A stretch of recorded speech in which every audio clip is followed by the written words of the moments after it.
And in that moment, like literally in that moment, I was instantly saved. I didn't even know who saved me. It was You like, didn't know it was Jesus. I didn't know it was Jesus at the time.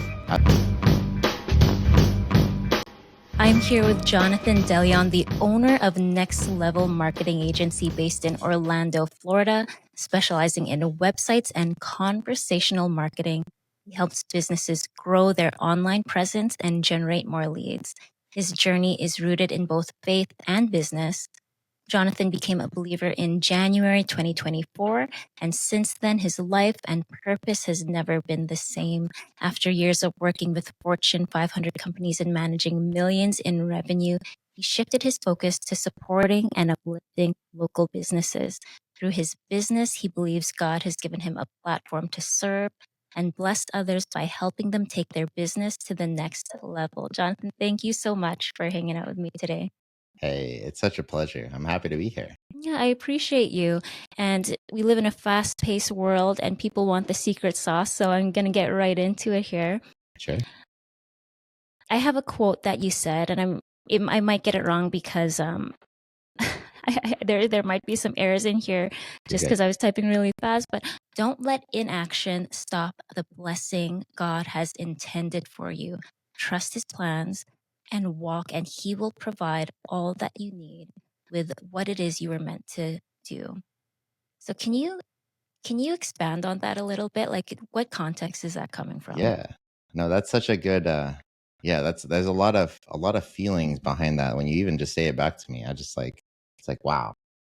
But yes, 100%. So I became a believer recently, like 2024, like a year You're fresh. and a half ago, right? Fresh.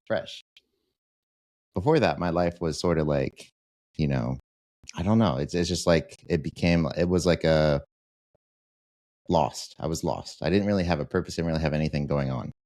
I was doing a lot of stuff, but it didn't really feel like I was doing anything right with purpose. And so when I became a believer, God blessed me with my business, right? And the same thing in the Bible. It says like do work with your own hands or do business with your own hands. Like my hands had nothing. I'm a developer. I'm a web developer. I'm a computer person basically, and generating marketing online for these big companies. And so what I mean by that in action, don't let inaction stop you from God's blessing. Is the fact is I didn't really have anything. Like the same thing. Like I think you and I both know Omar and Alta Corey, and he even said like in his own sort of story is like how he even got into business was he had a camera.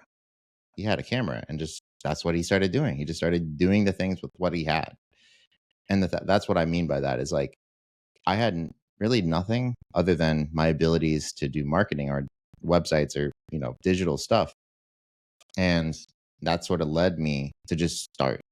And I didn't know where I was going. I didn't know what I was doing.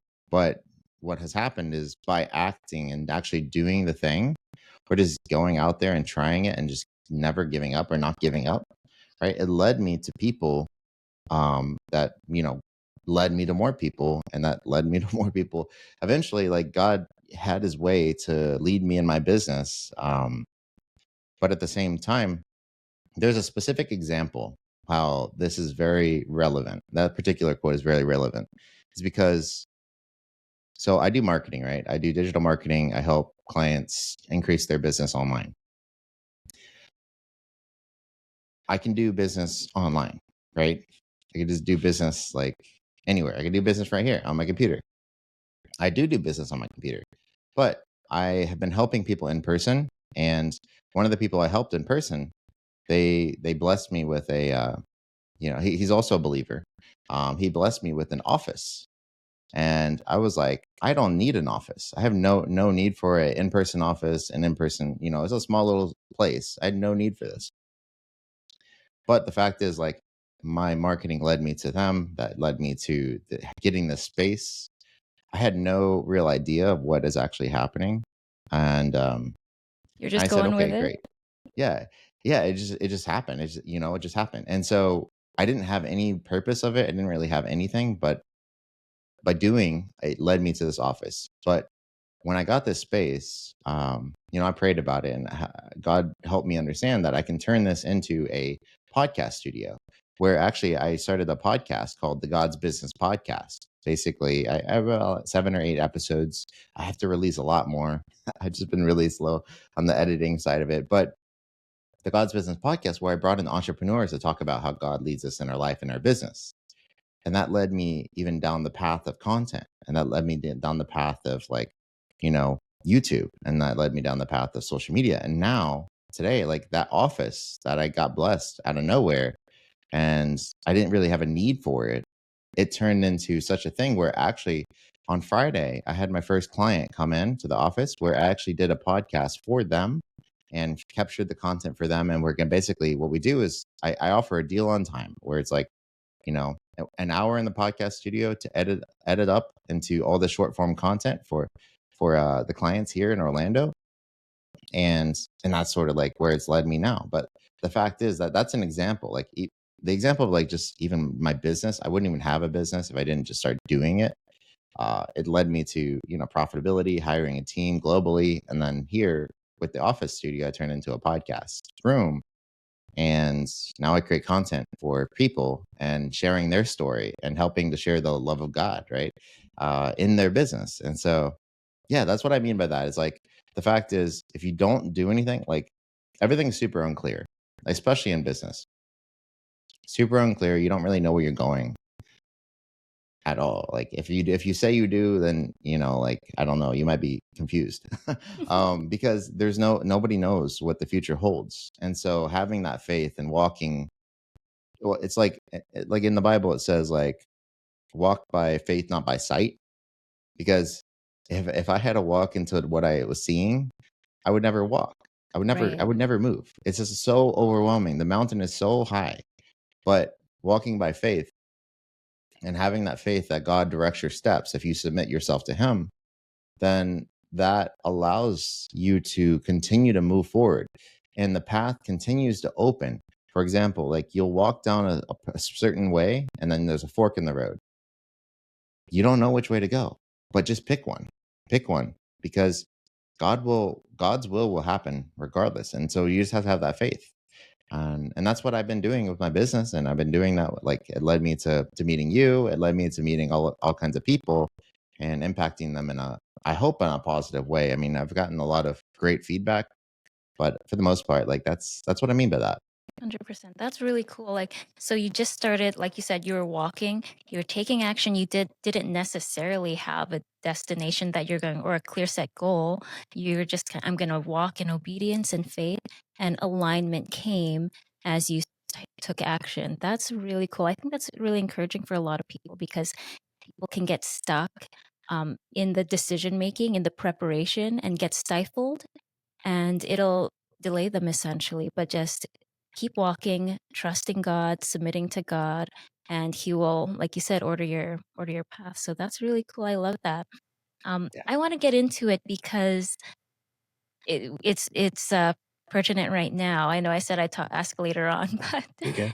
you said you became a Christian in January 2024. It's July 2025, so it's been about a year and a half. Yes. What happened? Like, how did you meet the Lord? That's it. And I'm excited you asked that. It's such an intense moment. It's a very intense moment. Is that okay if Of course, yeah. it gets pretty intense. Okay. So the way that I met the Lord is I didn't really try to meet the Lord. Okay. As weird as that sounds, essentially is this: I'm living a blessed life. I'm truly blessed. I'm living, I call it like a second life or a third life. Like I've been saved over and over again since I've met the Lord, since He saved me. Right. And that's the key. He saved me. I didn't really know what I was doing. But, my whole life I've always been like a good hearted person. I've always wanted to like do good with the world, but the world was just so I'm 33. And so like for 30 some years of my life, the world was just so wicked. And I was just trying to do good, right? In this wicked world that we were in. And I couldn't comprehend it. I couldn't understand it. And so there was like so much like pressure against me. I mean, we're talking like, you know, I mean, like demonic forces, like all these sort of things that are like, again, negative pressures against me in this world. It led me to a path of just like destruction, a path of like darkness, straight darkness. And that led me down the path of like, long story short, like down to be a path of like, suicidal in a way. It's like, life or death. Like I didn't know, like I couldn't help understand what was going on. I couldn't.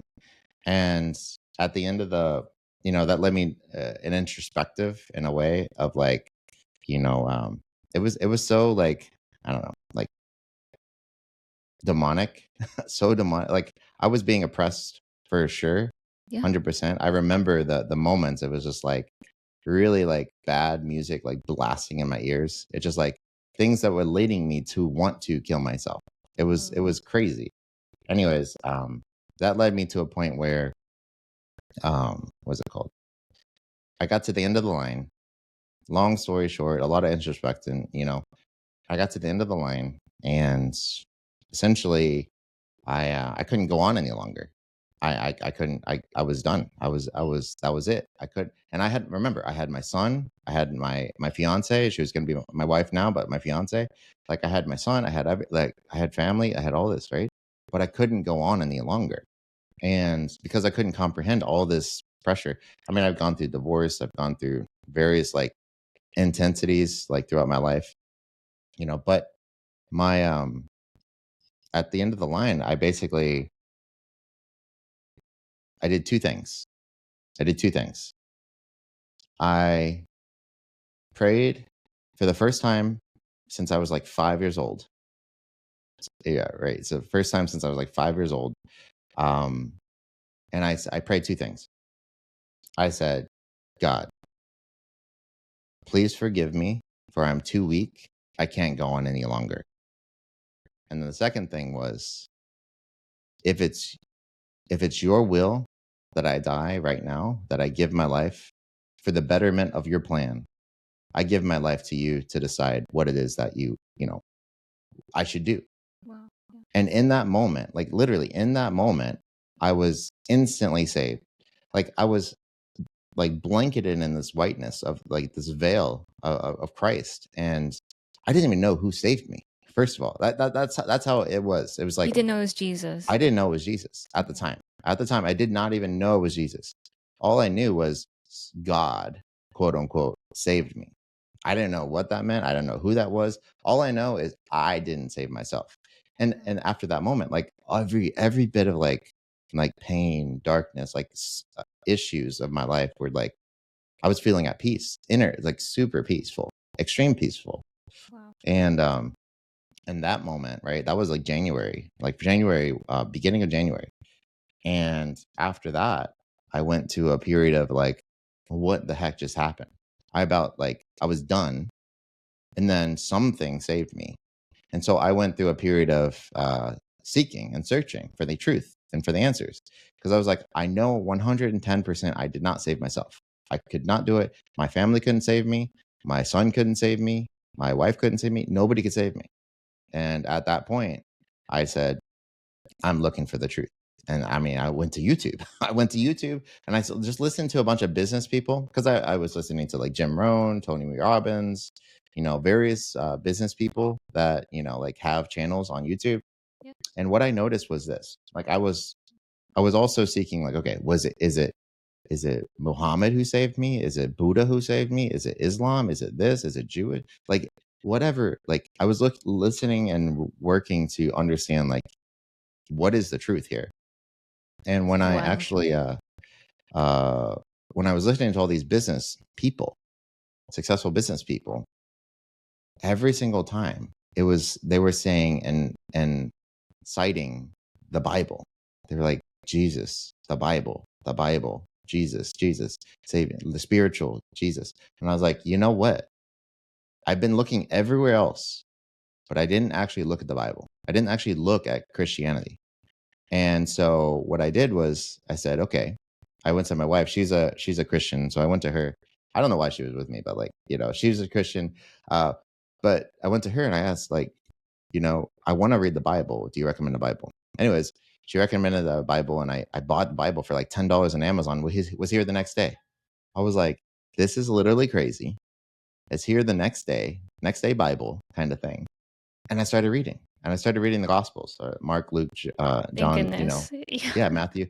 And I started reading the Gospels, and my life was literally transformed. Like, we're talking like everything made the most sense. It was, and then I got to understand Jesus, and I got to understand the relationship I had, that he saved me.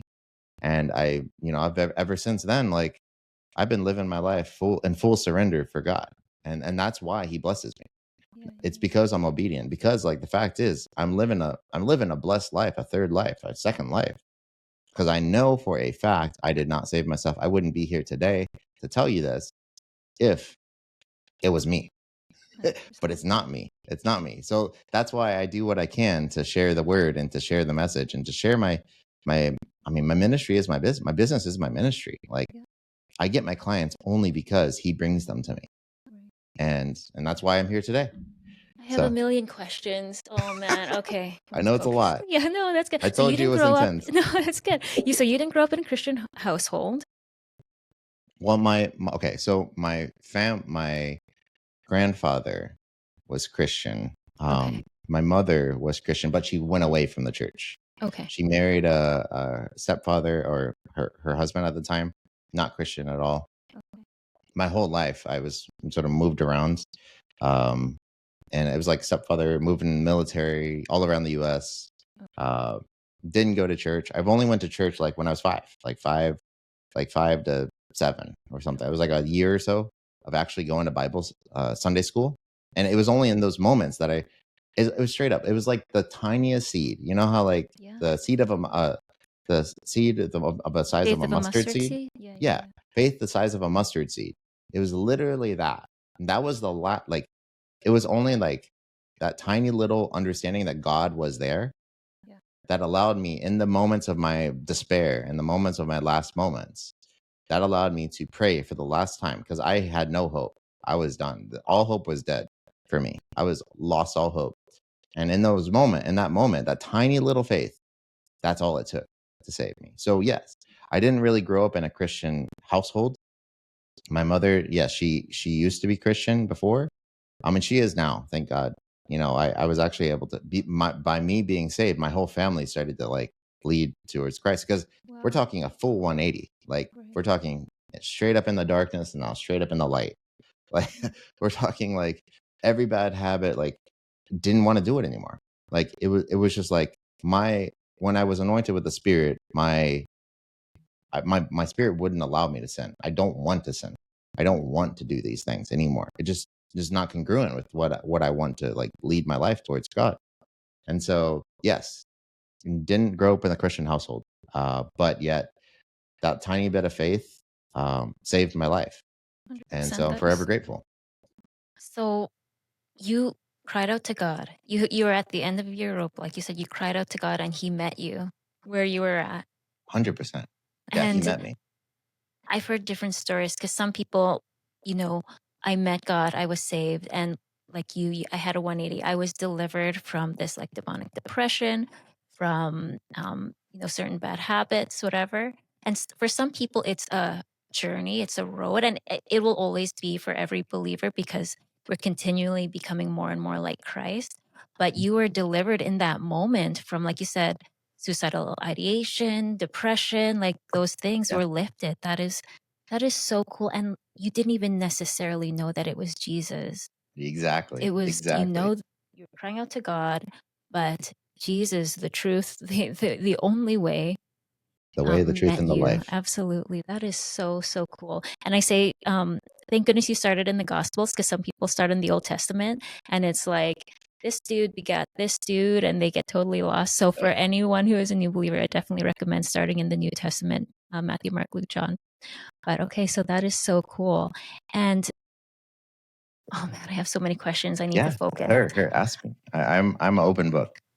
I want to go to, because you said even the music you were listening to. And so this is total bunny trail. And I didn't necessarily want to go here, but if you're cool. Yeah, I'm good. Because totally, like I used to, and I've been in I've been a Christian. I grew up in the church. I mean, had my moments of like whatever partying, this, Sure, that. sure. But for the most part, like I've been married 19 years, as you know. My husband's a Christian, so we've been leading our Good. family to like in the ways of the Lord. But even as a Christian adult, I used to mostly listen to hip hop, like rap and like secular rap. Right. But for the past, I don't even know how many years, maybe 5 or 6 years, I don't know exactly. I almost exclusively listen to worship music or Christian hip hop or Christian metal, like Christian Yeah. stuff. Like I don't even want to listen to secular stuff anymore. Right. Just because like there is something to it, and I'll let you get into it, but there is something very intentional. Like our words are very intentional, and the way music is made, there's an intention behind it. And I think people don't realize when you listen to certain things, watch certain things, it opens up a door. And so maybe I'll let you talk on that. So what was it about the music you were listening to that you said it was making you feel Yeah. almost? Yeah. No, 100%. Okay, so this is not going to get PG. I tried to keep it as PG as possible, but it's going to get very intense. So it leads into the reason why I left. I was giving my life up for God. So 100% think like as demonic music as it gets, right?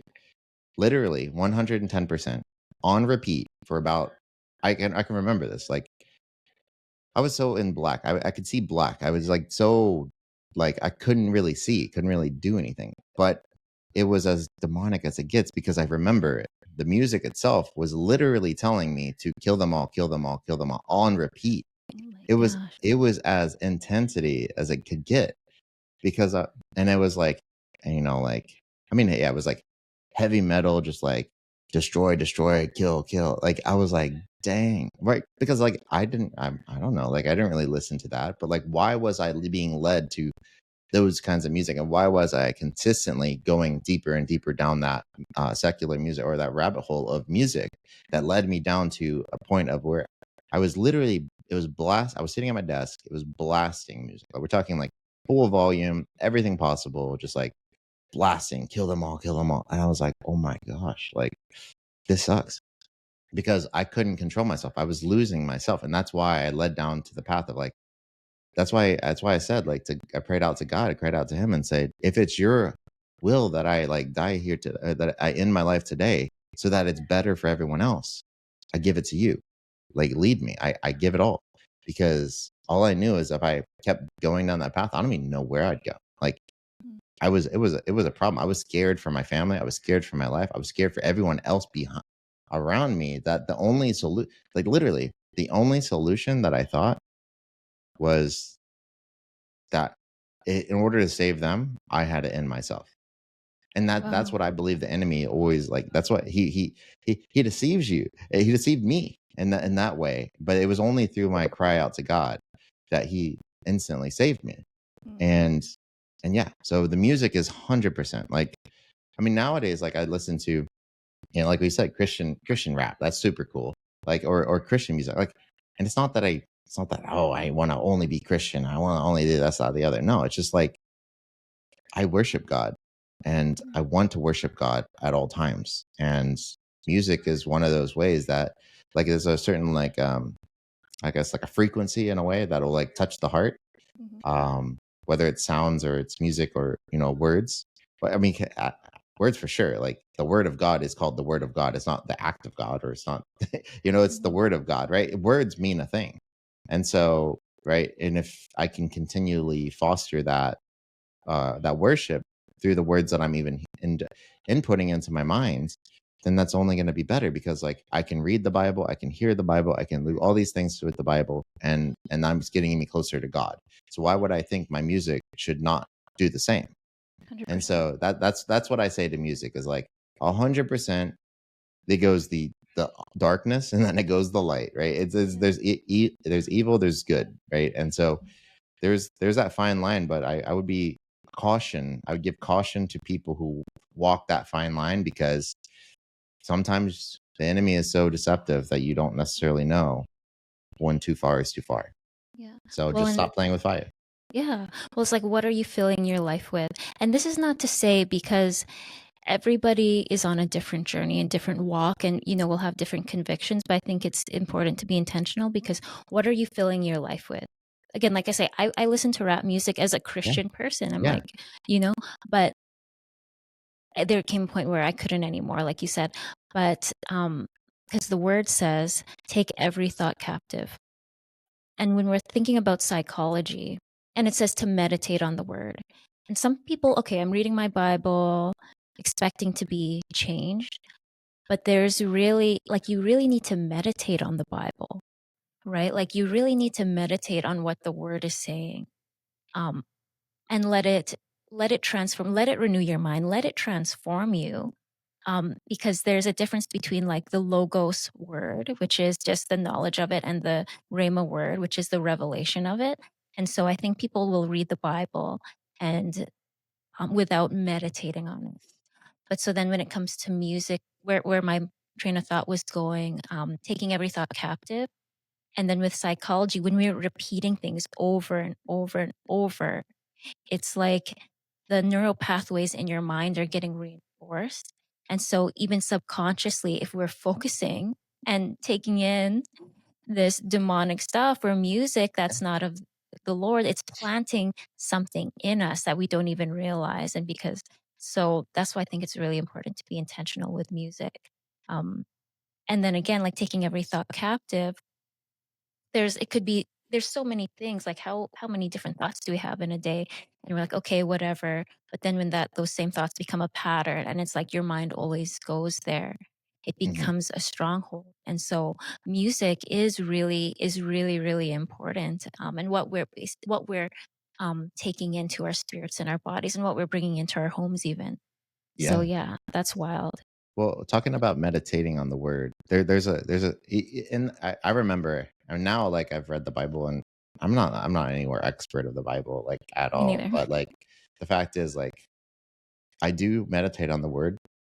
And I remember back in the day when I first started to be in the walk, there was this one verse that led me consistently throughout the whole thing. And you've heard of it. I don't even know the exact, like, verse, or the verse in the chapter, but you've heard of it. It's like, seek first the kingdom of God and his righteousness, and all these things will be provided unto you. Mhm. When I was in my darkest despair, even after I was saved, when I was like, because okay, life did not get easier. Let's start with that. Life definitely did not get easier after I was saved. Like, yes, I was cradled in the arms of Jesus, and there was a period of time when I was just, like, as blissfully, peacefully as possible. But after that, he literally told me, like, my faith has to grow without him, right? Like, yes, I'm a baby, I'm super baby right now, but, like, as life continued to go on, like, that connection, it's he wanted to strengthen it. And in order to strengthen it, you have to, like, he had to, like, let me walk, let me go, let me make mistakes, let me fall as a child. Like, if a baby, all they can do is crawl when you're walking, like, the father, like, doesn't want to see their kid fall, right? It's like, as a kid. And so, like, you have to, like, there was levels to that. And so that verse led me through, like, a lot. And I had to keep reminding myself, because the only thing I had to do, no matter if I didn't know if I'm going to pay bills, I didn't know how I'm going to survive, I didn't know what's going to happen. I had to give a lot. I surrendered everything to God. I surrendered myself first. You mean I like surrendered in your heart positioning, or like what do you mean? my heart. Yeah, so, like, I Okay. surrendered my heart. So, like, I surrendered everything to God. Like, for example, I want him to take me whenever he needs me to be gone, like, or to do with whatever it is my life needs to be done. Full surrender. Like, I don't have any like, my purpose is to serve God. And I also surrendered my son, because if I couldn't save myself, how could I save my son? And I surrendered my wife. If I couldn't save myself, how could I save right? And so, like, submitted my life to God, and so that's where that verse consistently grows. beyond that, because like I'm seeking him and he's protecting me and my family because I'm leading life towards his will for me and his will for whatever it is that he has intended for me. I mean, hey, I'm here like right now on this podcast to be able to talk to you about all these things. Like, I mean, I would never have expected that. And that's another thing. It's just like you meditate on the word throughout all the things that you go through all the obstacles that come with being a Christian, whether you're new or older. I mean, I'm sure the walk changes. You know, as you change, the walk will change. But continually to seek God is the number one thing that I would recommend to anybody, like no matter what. And so that's what I mean by that's what I hear when you say meditating on the word. And yes, the music, you know, leads to that too. Absolutely.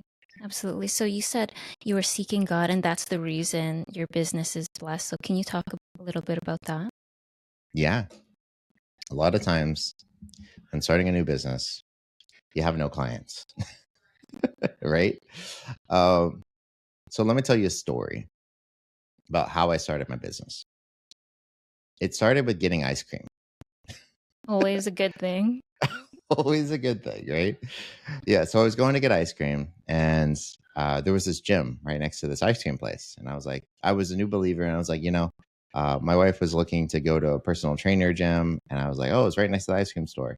Anyways, I was trying to like work out myself and try to get a little bit more, you know, active in a way of having more energy to do whatever God has intended for me to do. Anyways, I joined this gym, met the personal trainer, the owner. He started being my client all of a sudden, right? I didn't have a business, didn't have anything, and no incorporation, nothing. And all I decided is I can help you with this. And this is, you know, if you need help, just let me know. I started being his client. And then he led me to a networking group here in Orlando. It's actually worldwide. It's called the BNI, the Business Networking Group. There's a bunch of people, local businesses go there. I got invited to a networking group. And at this group, I went one time, like only one time, just visiting.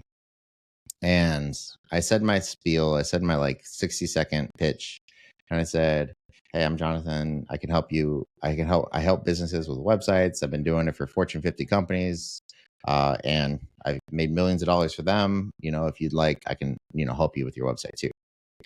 Anyways, right after that, led me to meet somebody there who she's I guess a devout Christian as well, and she owns a medical spa or medical facility out here in Orlando. Anyways, she became a client of mine, and part of when she became a client of mine, she gave me a charitable donation, like straight up, like we're talking like $1,000 charitable donation to my business to basically say to join the BNI, join this networking group, because she was saying that, hey, you need to know, like, the things you're saying, the things you are, and the services you provide, more people need to know about you. So here's $1,000, join the group, and I want more people to know about you. And so through her, remember, she's Christian. She's very generous. She's charitable. I didn't know anything was going on, but after looking back, like that donation, like the charitable donation for the generosity I provided to her and all these people, like it led me to be able to join this group. And then from joining this group, I was able to get business after business. And here's the thing. The funniest thing is this: God will separate me from people I'm not supposed to do business with. He will put them in my life and separate them. Like they'll give me money and they won't even do it. They will never do it. Like that's crazy. It's crazy the provisioning that he's done, but he will not allow me to do business with certain people, but he will allow me to do business with other people. Right. And so that's how God leads my business, because he brings me my clients, and it depends on like, and the funny thing is this: sales calls, all they are is just me fellowshipping with them with God. That's all it is. Right. Like whether I meet them in person for a coffee, whether it's on a phone call or a Zoom call, like all we're doing is talking about God. And that's the craziest thing. And that's why I say, like, God leads me in my business by giving me my clients. Because if I believe that God has given me my business, which I do believe, why would I believe that God would not give me my clients? Absolutely. So It's one and two together. And so my business is my ministry. And the way that I support the community of kingdom builders is I look at elevating and get them to that next level. And so like that's what I am. I'm that catalyst for growth because I've done it for the big towers, big companies that, are not really impacting communities at the core. And now I'm here doing it for companies and business owners and just helping however I can. I give free advice all the time. I just give it all away. Like, I mean, Omar taught us very well, but that's also like part of who I have always been. Give it all away because it always comes back to you. And so that generosity, that, charitable, all the fruits of the spirit, even just in that story, like was prevalent to my story of how God started my business. And it's consistently been growing slash having more. I mean, sometimes I don't even know, how am I going to pay all the salary? How am I going to pay all this stuff? The worry will come in. And that's when I have to remind myself, like, submit my life to God. Like, and money just comes, like things just come when you give your life to God and you give your business to God, like he will do with it how it needs to be done. And so, yeah, that's my story. That is so powerful. And even just the fact that you've come to that conclusion as a newer believer, Right. that like God will direct my steps. He wants good things for his children. I'm just talking like basic biblical concepts, because the worry, the stress, the desire to do it on your own, to carry it on your own, and it's based out of fears like, will God protect me? Like, even if you believe he can, is he going to do it for me? Or am I out of alignment somewhere? Just the wanting Yeah. to self-protect and self-promote, you want to carry it. It's just human nature, right? So It's that like is, control. It's like yeah, the human nature is you want to be in control. yeah. But that's the problem. That's lit. And so that's why I say, like, I surrender my life to God and I do it every day. And like through prayer, like I'm constantly asking for him, like I'm surrendering to him daily.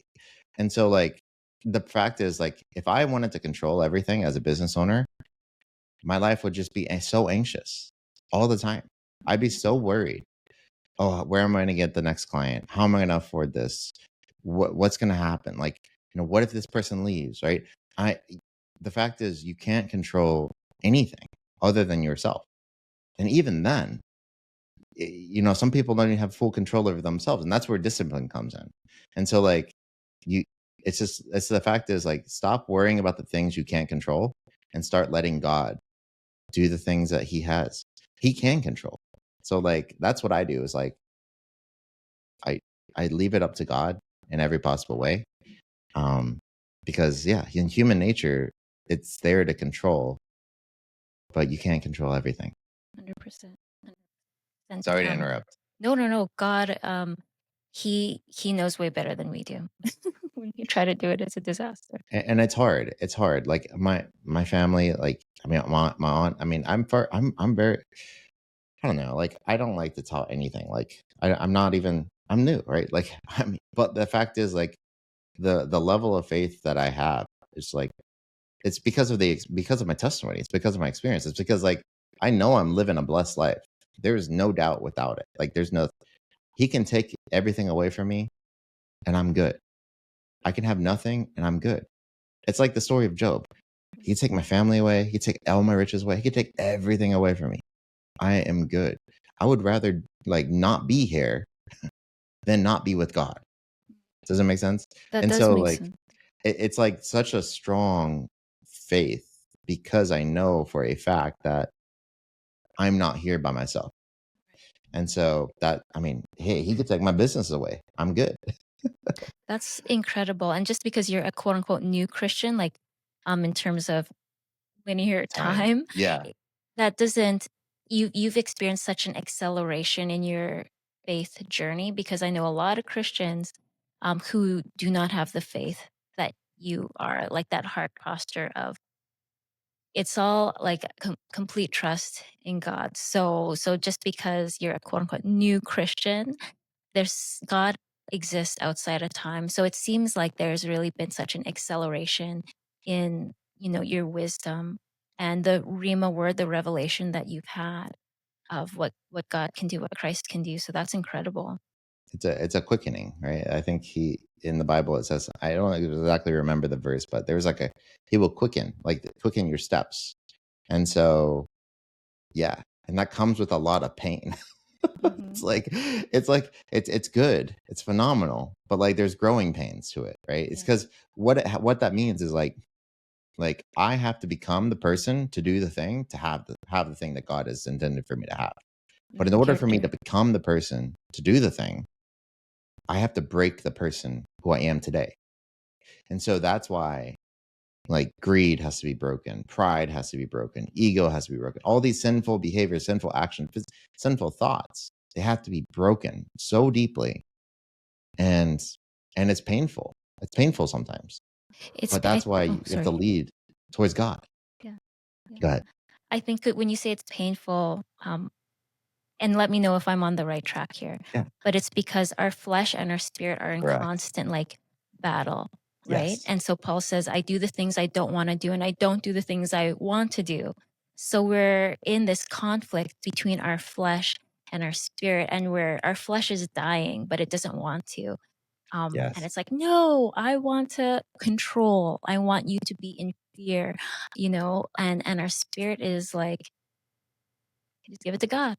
Yeah. Right? Just give it to God. And that's something about fasting.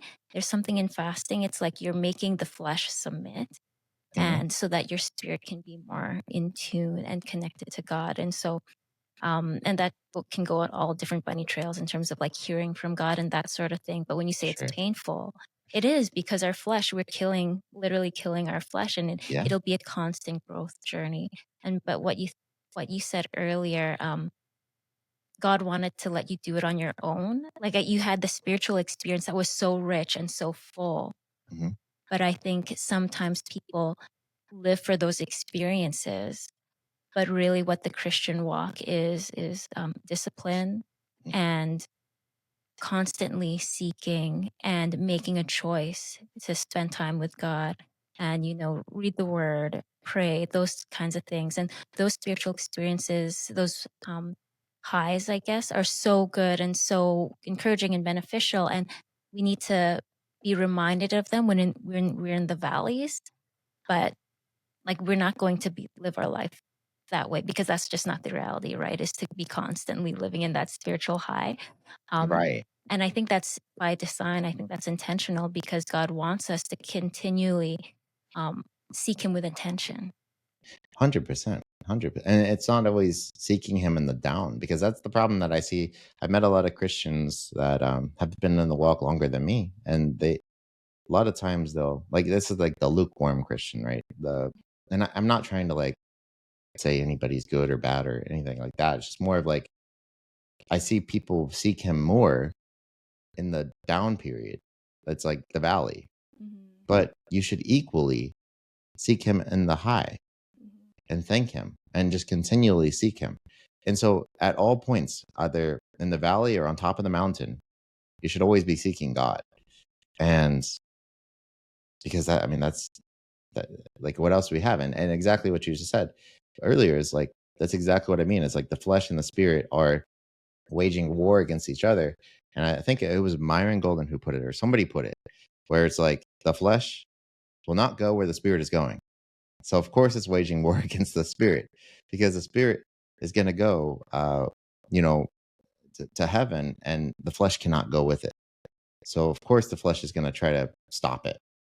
So it's 100% a constant battle. And that battle changes. Like I think I've heard it's like new levels, new devils, right? It's like you get stronger, your faith gets stronger, but yet the enemy will always have another way to attack. And so it's a constant. And hey, sometimes I'm not perfect. Like I fall, I fail, like people fail, and just get back up and just keep walking. And so inaction will lead you to procrastination, which will lead you to overthinking, which will lead you to all this sort of thing. But if you keep walking and you keep leading life, just moving and the way that God has intended you to go, he will direct your steps, even if those steps will turn you around and walk in a different direction.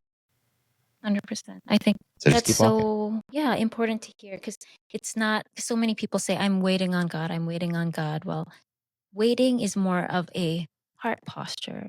And you said, I surrender control. It's all up to God. That's more of a heart posture. But there's still, like you said, action. We can't just be stagnant. We need to step out in faith, right? So that's really good. I'm I'm still like shook by your heart posture of like, I'm cool, like leave it to God. Because myself included, that tendency to be anxious or to want to be in control or have that Mhm. fear, you know. I feel like if Yeah. people could just break off that agreement with fear, you could just run. Like if you didn't think you could fail, like what would you do? You've probably heard that. Like if you didn't think you could fail, what would you do? So I guess, is that something for yourself now? Because you experienced that spiritual high that you're daily seeking God, like, God, this is up to you. Like are you continually reminding yourself to stay in that heart posture? Yeah, I mean, I have to continually, humble myself is a good way to put it, because if like, let's say like my business is better than it was and I continue to be better, and if I start to let pride or like, oh, this is all me, or oh, I'm doing so good because of the XYZ, right? That separates me from God, right? Mm, And so to your point, do I have to remind myself? I have to continually humble myself and just realize that all this is a blessing and all this can be taken away in an instant. mm, So, yes, I do. I mean, that's where the fear of God sort of comes in. It's like, I don't want to like let him down. I don't want to disappoint him. I also don't want to like separate from him, because he blessed me with all this. He blessed me with life. And so I do have to humble myself to continually seek him, regardless if I'm on the mountain or in the valley. Like I will humble myself, because all this is I'm blessed. Um, does that answer your question? Sorry, I that think I does. No, that does. I'm just trying to, give, I guess, the unlock for people, but really it's just a heart posture. Once we can just surrender control and let go of that fear. well, yeah, this is what I was gonna say about the heart, about surrendering. The fact is, okay, the whole idea of life and exactly what you just said about what is it that you would do if you knew you could not fail, right? The funny thing is this: you have a limited time of life on this earth. The fact is, we play this game of life and it's based on time.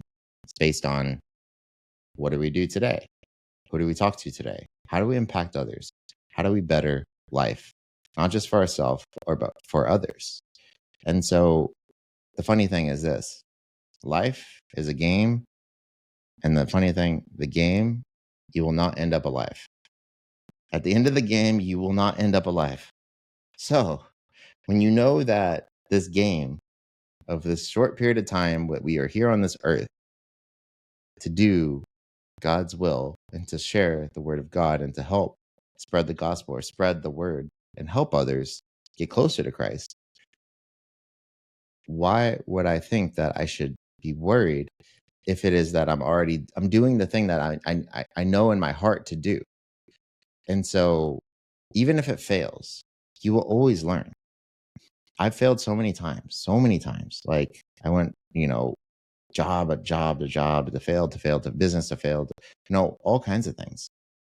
The fact is, each one of those failures has led me closer and further in my own experience, my own wisdom, my own walk, to lead me to whatever it is that I'm going. I don't even know where I'm going at this point. And that's the thing You're is just like, here for it, yeah. yeah, I'm just here. I just walk. I'm just like, okay, what do I mean, I'm blessed to meet you, right? I'm blessed to sit here with you today to talk about whatever it is that we're going to talk about. I mean, and that's what I think you sent me some questions. I was like, hey, like we're going to talk about whatever it is we're going to talk about. I'm good. We're chill. And so that's the thing is like, I'm living moment to moment, and every one of those moments, I have to surrender my life to God. right? And so, of course, I want to be a good steward of the blessings. I want to like look at the future and like, yeah, I have a plan ish. But if God decides to take away that plan entirely, yeah, so be it. God's will be done. That's So, cool. I'm getting encouraged right now. I'm super encouraged, but I don't good. know. Yeah, no. I lost my train of thought. Dang it. Uh-oh. No, it's good. So I feel like one thing, because we talk quote failure, Mhm. and it's really only a failure if you don't get up. Because I'll say, failed business. We've have a ton of failed businesses, but it's what kind of quantifies it as a failure is the expectation. So Yeah. right? It's like all work works, right? Like what Myron says, all work works. It either works for you or it works on you. And Yeah. so if you have a business or you do a thing and it doesn't necessarily work for you, it has done work on you. And in the Bible, in Proverbs, it says, "In all labor there is profit." And that's the way I understand it. It's like all work that you do, there is profit. And so the fact is, we're on the call here right here. It can make us no money. It can make us all out of money. Who knows? But the fact is, we're getting better, and it's working on us to eventually it will work for us. And so it's just a matter of never giving up and just keep on moving. Absolutely. And like, hey, some things don't work out. I mean, I've had some major financial issues. I've had major issues all around, like, but they've always grown on top of each other. It's always consistently grown. And I've consistently become a better person, to become the person to do the thing that God has intended me to do, to have the dominion that he has intended for me to have. Absolutely. And when I talk about expectations, because people will have an expectation of how they want a situation to work out. And God is so far beyond, like it's a chess game. Like he is playing a million moves ahead of what we're thinking. And I hear a lot of people say, and of course, it's a common thing to say, everything happens for a reason. And I don't agree with that necessarily. I think for the people who are in the kingdom, God works out all things for the good of those who love him, right? So there could be things that happen, um, and doesn't matter what it is, God will and will use it for our benefit, right? So a seeming failure, well, it could be a failure in one way, but God will still use it to, again, transform your character or potentially bring alignment, or maybe that is what you needed to change direction. Or, like I said, God is playing a game of chess and he's a million moves ahead of what we're thinking. And so I think if we set our expectation on God is for us, he's going to use it no matter what happens. Despite the outcome, God's still going to use it for our good, if that makes sense. Yeah. No, the enemy the enemy plays chess against God in a way. Like if you look at a game of chess and God is in control and he's in, he can understand if the enemy takes a pawn, that's not going to be the end of the world. And you have to trust that God has the plan, the strategy to because for good and for your good. And so, yeah, it's never been a point where, like, because this negative thing has happened, like, yes, the negative thing has happened. It's painful. It can be hurtful. It can sting significantly. But in those moments, if you cry out to God, he will never abandon you. He will never forsake you. And so knowing that you are on the winning side and you're playing this game of life with the creator of life, like, you should not be afraid of anything or worried about anything. And so, yes, God is here for good. Even if the enemy takes a pawn, God has a bigger plan in store. And so keep leading life towards God. Can you think of a situation, like, not to put you on the spot because I haven't asked you any of the questions I told you I was going to ask you? I'm good. Yeah. Of you're going a direction and something unexpected happened, and maybe you had an expectation. God was like, no, I'm going to use this situation, or no, I have a better plan. Like, can you think of anything that 100%. Okay. It's gonna be intense. Are you okay with that? I'm good. I don't want to like get you to fly off your seat. Like what? It'll take a lot. I have 3 boys, remember? Oh, So true. Hey, there you go. But this is gonna be intense. Okay, and I'm gonna be just straight up honest and transparent with you, and I hope this helps other people listening.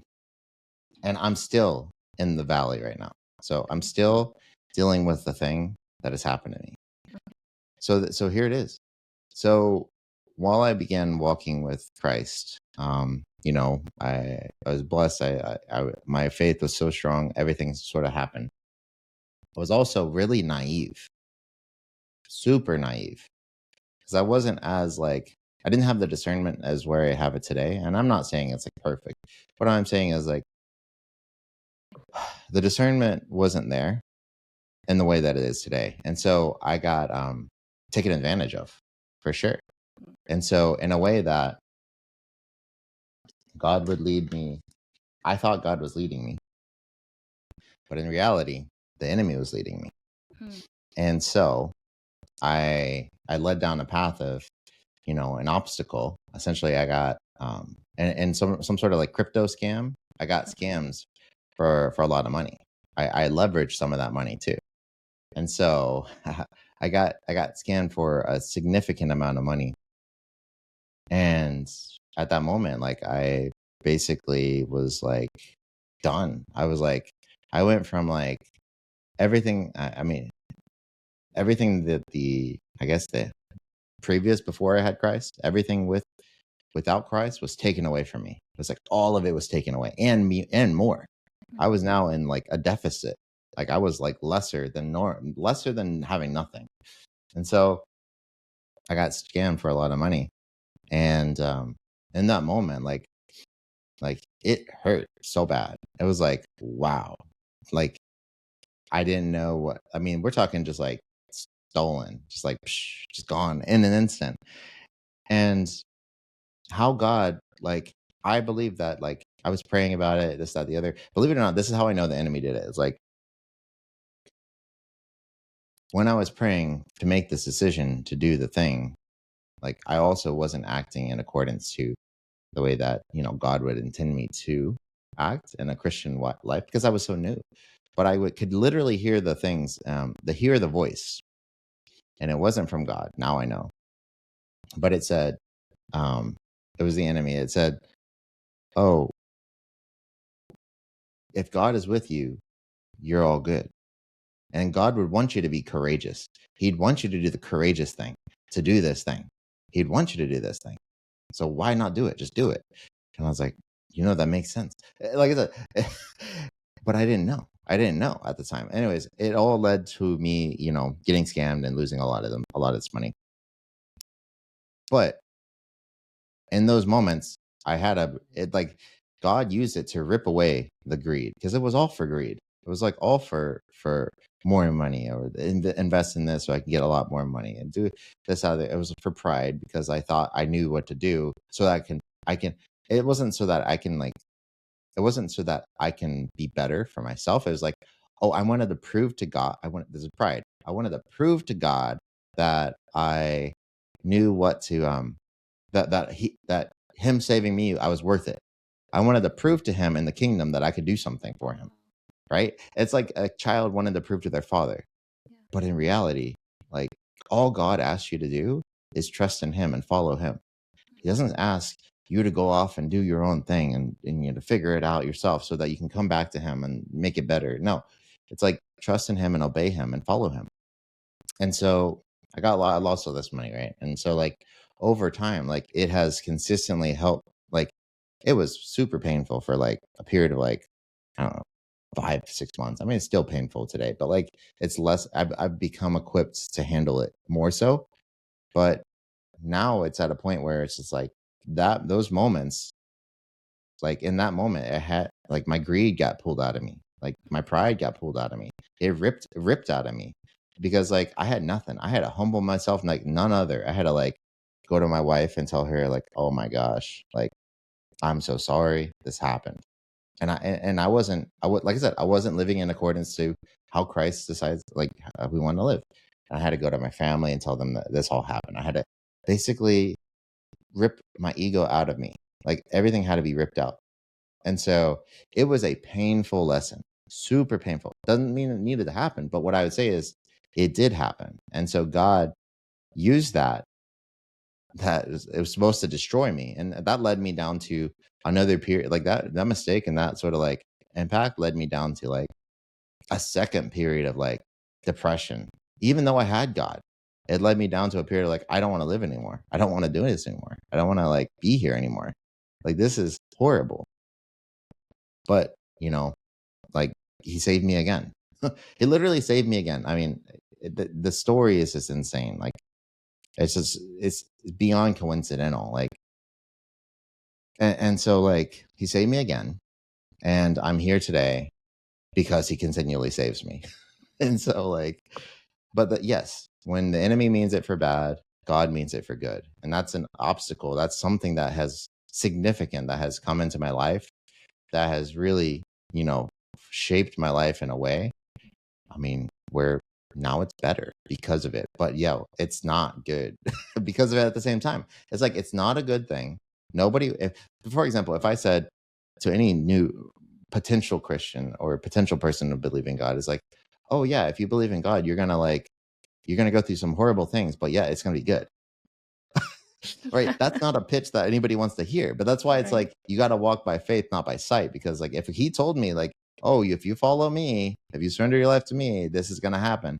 And it's been time after time, not like that significant, but that's a significant sort of event. But it's like a client will not pay, or a client will not do this, or whatever, it's leading me to trust him further and further and further. Because so I have to trust that he is in it for good. He is going to give us whatever he wills for us for good and not for bad. Because he can use when the enemy takes the pawn, right? He can take the rook, or he can take the queen. He can, and so like, just let him do his thing, even if it looks so horrible, like in despair. So I've been there a couple different times now, even without Christ, with Christ. And I'm just like, oh man. And so talking about my heart position, like there is no other position, because I would not be here multiple times over if I did not surrender my life consistently to God. And that's why he blesses me in my business. He blesses me with all these things. And I feel undeserving, right? But in his way, it's like I'm doing the thing he wants me to do. So why would my Father who is in heaven not bless me for doing the thing he wants me to do? So there's a couple things I want to say about that. Like, for people who might be watching or listening, God is a God of restoration, right? Like nothing is ever wasted. And then so in that moment, of course, there's this period. You said it was hard for 5 or 6 months. So like, Yeah. what did that look like? Like, what did your walk look like? Yeah. It was like full surrender, more than full surrender. Like, but when I surrendered my life before, now it's just like, Jesus, please save me. It's like, please save me from myself every single day. It was like, and it was that. And that's when he led me to my business. He led me to these things. That's because I tried to do it on my plan. I tried to work for the kingdom of God in my plan, and it failed like none other. I fell on my face so hard, but I was like, I'm done with my plan. Like, no more. I am done. Wait, please. I want to follow your plan. And so it was like that. And that's why he gave me, like, he led me to my business. He led me to these people. He led me to my clients. It's just like time and time, consistently, over and over again, where he consistently blesses me. But yeah, that's how my walk has been. And it's been not like, I don't know. I'm forever grateful. And even in the Bible, it's like, blessed are you when they persecute you. Blessed are you, like, when all these bad things are happening to you, because it leads you closer to God. Like, it strengthens your relationship with God, because that's why continually seeking him, even in the horrible situations, there is some like, that's like the catalyst for like a very strengthened, connection with God. And hey, it's not easy. It's not an easy sort of thing to do, but like, it's like breaking you down and allowing God to build you back up, because he can't build, like, in order to build a house better and stronger than before, it has to be broken. And so, like, that's why the broken men are the broken people in Christ are typically the strongest, because they're so broken to the core that, like, God has built them back up. And like I said, I'm an extreme I probably am a very extreme example of like, you know, not everyone lives a life as extreme as what I have gone through. And I think everyone's walk is different.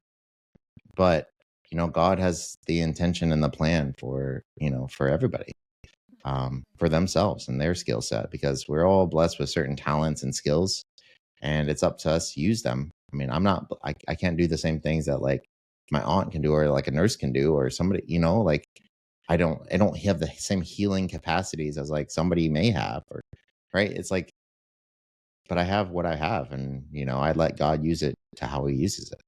Absolutely.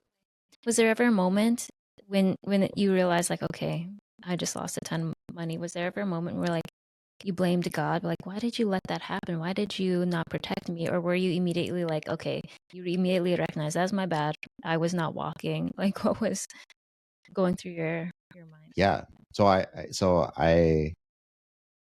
was doing it for God. That's the problem. Is like, I was trying to do it for God. And that's when, I was like, I did. I said, why did you let this happen to me? Like, why? Like, especially in the beginning, like, why did this happen? Yeah. Like, why? I thought you were here to protect me. I thought you were here to do this. I thought you were here to do that. But that's when that's when he told me, like, or when I had the revelation, is like, you did it your way. You didn't do it my way. I was You like, oh thought my you God. were listening, yeah. Yeah, I You wasn't thought listening you to were him. going the right path. I thought I was, Yeah. right. I thought I was, but I didn't let him lead me down that path. I was trying to force it in a way to, you know, lead towards prosperity and all these things that I thought God wanted me to go to, which, right. It's like I think the story of Joseph or something, like, he gives you the dreams where all this prosperous things are going to happen. But then you go down he gets sold into slavery. He got sold into, was it Joseph Yeah, who that that was happened? Joseph. Yeah. Okay, so yeah, Joseph, where he got sold into slavery. Like, how does that work? So, like, yeah, I mean, God has given me the visions and the dreams of certain things that he intends for me, but now it's like the opposite happens Yeah. instantly. It's like, what's happening? And so that's why you're right. The Bible is so crucial to walking with Christ, because it has so many stories, so many, like, examples of, like, how the walk with Christ is going to look. And if you just read it, and then, hey, like, I haven't even finished the whole Bible. I haven't, truly, I'm not even, like, I'm not even there. Like, life gets hard, but, like, I have to, like, remind myself, like, this is important. I have to make time for this. And so, like, exactly that, just letting go of yourself and letting God is the number one thing that I have done, especially when that happened, Absolutely. because every bit of it, like, my entire, like, family was saying, like, or people were saying, like, oh, forsake God and just go do this, and oh, do that, forsake this, and or stop doing this. I believe that if it's if God and if I believe that God has that I'm with God and this happened, I believe that God can get me out of this, because, hey, I couldn't even get out of my own stuff before. So why would I believe that I can do anything else after that? So it was just like like, it was been time and time and time again where it's just like intense, intense. But that's why my faith has been tested. There's many different tests: the test of the faith, all of these, the test of the endurance, patience, all of these things were tested to get me to the point where I am today. And I'm not even saying I'm anything. I'm like, I'm nothing. Like, I'm just here, and so, like, I just hope that what I can do while I'm here, with my time here, is, like, help others. And that's what I try to do. I think that's really important because you said you had these dreams and these visions and then immediately contradiction, Yeah. right? And so it's like, will we trust God in the midst of the contradiction? Like, will we persevere? Will we keep turning our hearts towards him, keep seeking him. And that's the journey, right? Yeah. Will we always, despite our circumstances, are we going to choose to trust God and keep turning to God? And it's hard, right? It's like God invites you on this adventure. And if he told us, you're gonna get stabbed a few times along the way, but it's gonna be okay. Right? Like, I got it. Yeah. Right? Like, would we be like, oh, okay, I guess that's okay, It's like, but that's really what the Christian walk is. God invites us on this adventure, but it's a journey of growing and learning and seeking. And then I think too, that reminded me of something that happened yesterday. Because a bunch of things, because we bought a rental property and we were seeking God, and whatever, it didn't go the way we planned. It was supposed to be like a um reno and like a flip. Mhm. It was like this over 2-year process, and then we ended up renting it, whatever. But just knowing it, you thought you were doing something for God. And so yesterday, I was like, God, what do you want me to do? Like right now, what should I do? And because I'm on a leave from work right now, and so these past few months, I've just been like hardcore seeking, praying, meditating, reading, and so I have the time to do this. Like, I Nice. understand, like, people who Yeah. have a 9 to 5, it's like, obligations or soccer, whatever. Like, God, I was like, God, what do you want me to do? And he's like, go outside. Don't bring your phone. I'm like, bring your Bible and your journal. And so I'm outside. I'm like, okay, what do you want me to do, Lord? And he's like, listen for the wind. Pardon me? Listen for the wind. Like, okay. And I live on the prairies. And so when we have really windy days, it's easy to hear the wind, but lots of days it's just whatever, mild. So I'm listening and it's not even windy. Like, okay, I can hear birds, I can hear neighbors outside, I can hear traffic, all these other things. I'm like, Mhm. listening for the wind, listening for them. Like, I don't hear anything. It's like, just wait, just wait. And so then I feel a breeze. And then after that, I can kind of hear the wind a little bit. Okay, I'm like, okay, I heard that at that time. And I'm like, okay, what do you want me to get out of this? I don't get it. He's like, just to relax, just wait, listen for the wind. Okay, I'm listening. I'm trying to just like be in a place of peace and really focus in on listening for the wind. And I don't know how long I was there. And so then I hear the wind, I hear the um, leaves rustling. I'm like, I can hear the effects of the wind, but I'm not hearing the wind. And I keep listening, and then ever the slightest breeze I feel, and I can just hear a really faint, just the sound of the wind. When you whistle, you can just kind of hear it. Mhm. So I'm like, okay. And I can hear the wind blowing on different things, and it's making them make a noise, but it's not the wind. So I'm like, "Okay, what is this?" And I just kind of came to the revelation that, like, we can recognize and be familiar with what the wind produces. So, like, what is it producing in your heart? Like, what is it produce? What's the fruit of it? What is, Mm. yeah.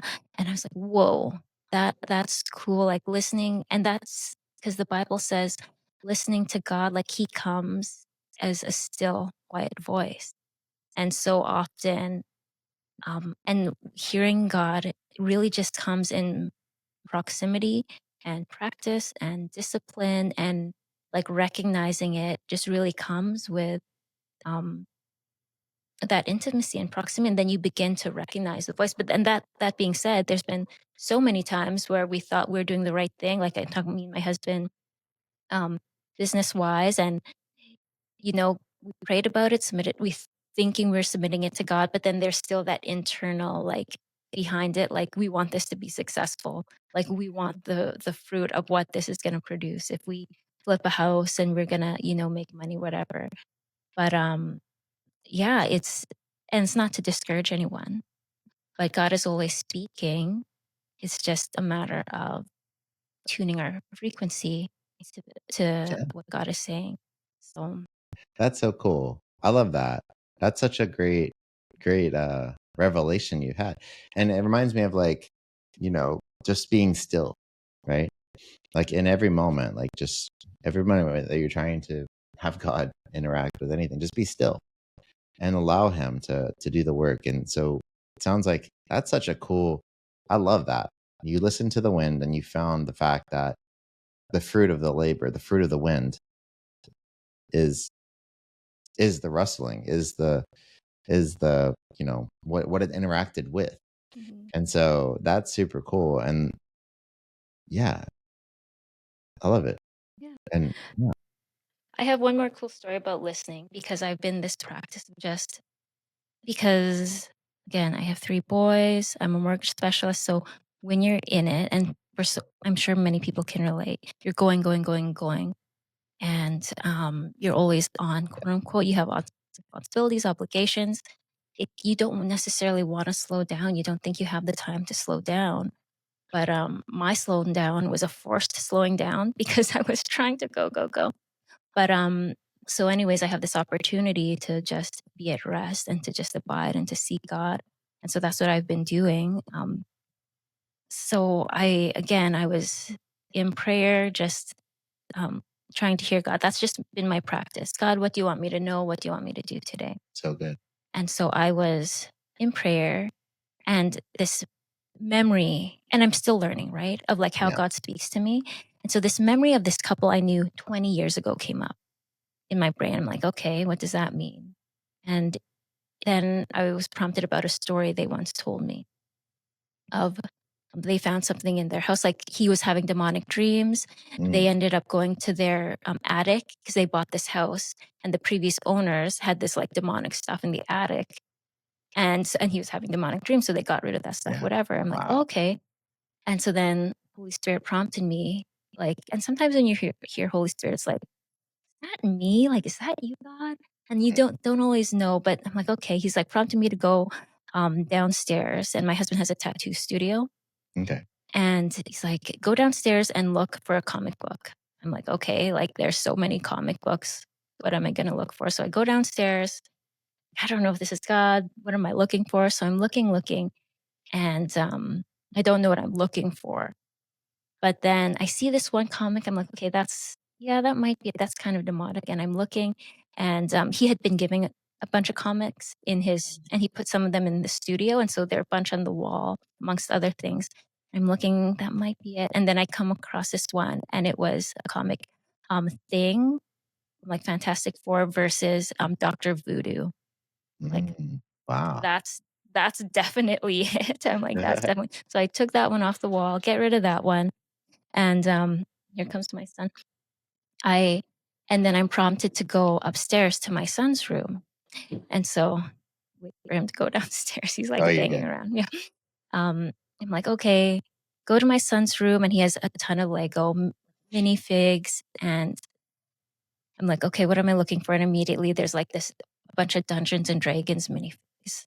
Okay. And I don't want people to be like superstitious about Sure. stuff, because I really believe, like when we invite God, we're bringing the light, and like whatever things can be redeemed. But so I take this minifig, and it's a witch, and it's holding a book of spells basically. And I open up the book, and it's like this demonic symbol. I'm like, what in the Jeez. world is happening?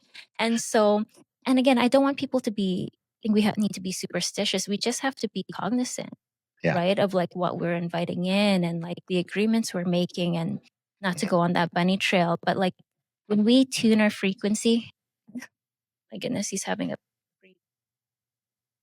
it's 11 a.m. You're good. You're good. It's not 5 a.m. So it's just tuning ourselves, that discipline of the frequency of the Lord, and really being still and waiting on the Lord. And sorry, more big. You're good.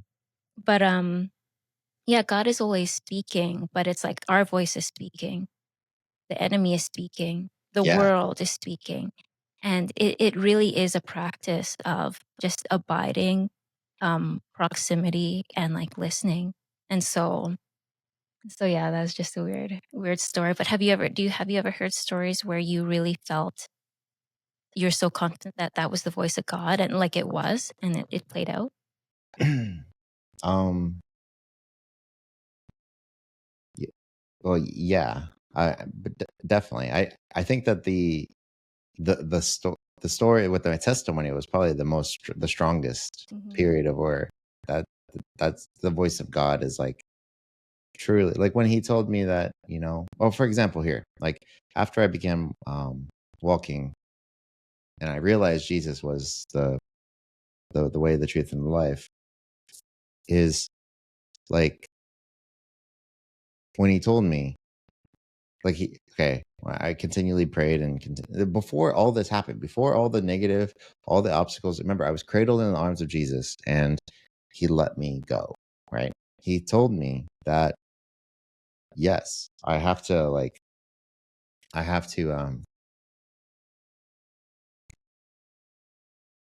that he won't always be as close, but he will never leave me. He will always be there. And that he will always send signs. He will, for me, like he will always give signs that he is near, to look out for the signs. And it's just been the slow, like it's like a slow separation. Like when your child goes off to college, or like even when I went off to college, it's like, hey, you want to be at home, but then like you want to, but then you don't. Like it's just like you're getting your independence from God. Like it's not independence, but like it's a weird sort of, like I can't really put it into words very well, but like that's in those moments, like I reminds myself, is like, like there was also a period when he gave me my purpose, like my mission of sorts, or I guess that's a way to put it. A mission is like when I'm was it, in order to exist, you must be heard. That's basically what those words for me. And the fact is, like, I used to be the super shy kid. I used to like not talk at all, zero talking, zero, super introverted, super. But now what am I doing?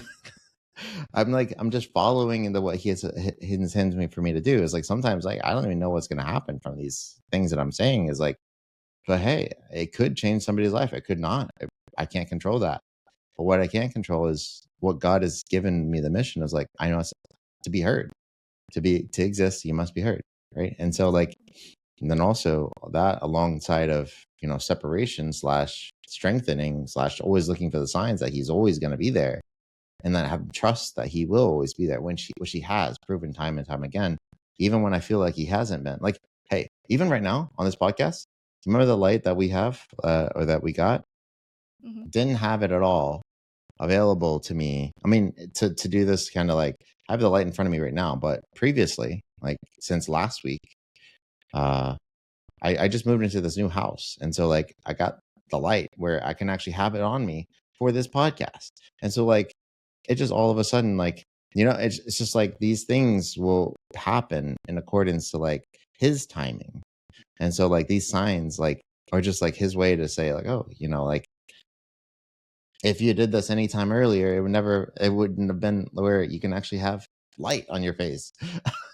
Just like, it's just like there's tiny little things like whether it's yeah, I mean, even with the podcast studio, with the office, like I don't know anything that's going on, but like that's what I'd say. It's really hard because it happens so much. But those are the times that like I recall. But I do want to comment on a couple things you say. Is one, I think it's very, very awesome, and you should really, like, I don't know, I don't even know if that's the right word for it. It's like I compliment you in a way that you obey the Holy Spirit and you do the thing to go downstairs to find the comic book, even though you don't know what you're looking for. And the fact is, you're doing this podcast, given the fact that you don't even, like, we all don't know, like we all don't know what's gonna, like, how to even do it, what to do, like all this, that, the other. But the fact is, you're actually doing the thing, and by doing the thing, like he's gonna direct your steps no matter what. Like, but you're doing the thing, like you're going to find the little doll, you're going to find the comic book, even though you don't know what you're looking for. And that's the kind of like thing that I'd have to say is like, yes, the Spirit will lead you to truth, but everyone can lead you to truth, but you don't actually have to do anything, but you're actually being led and you're doing. And so that's there's a difference there. And so I love that. And then I think it was I don't know exactly, I forgot the other thing. Listening to the wind, or No, it was about the Airbnb. Oh, yes. Okay, so here's something in business that I learned from God. It's from the Bible. It's all in Proverbs. It's like Proverbs was one of my most favorite sort of like sections of the Bible, where it allowed me to gain understanding and wisdom to understand how to live life. It was like whoa. Um, but I mean, the whole Bible is great. But what I would say is this: with the Airbnb thing, right? Even with my business, right? We all have the tendency to like want to have something happen, right? A positive result for the fruits of the labor. We put in all this work, we put in all this, and we want to see a positive result, right? That's natural. We want to see profit. But a lot of times that profit doesn't necessarily need to happen in terms of money and in terms of monetary or resources of sort. That profit can happen in terms of knowledge and wisdom and understanding about how to do the thing. And even in my business, it took me a huge sort of step, but I had to remind myself about God and those verses that I was reading, whereas the fact is, where it says wisdom is greater than rubies and gold. But how do you gain wisdom? Yeah. Right? You have to gain knowledge, you have to gain understanding, you have to learn, and you have to do. And the fact is, like, a lot of times when in business, like, you taking a risk.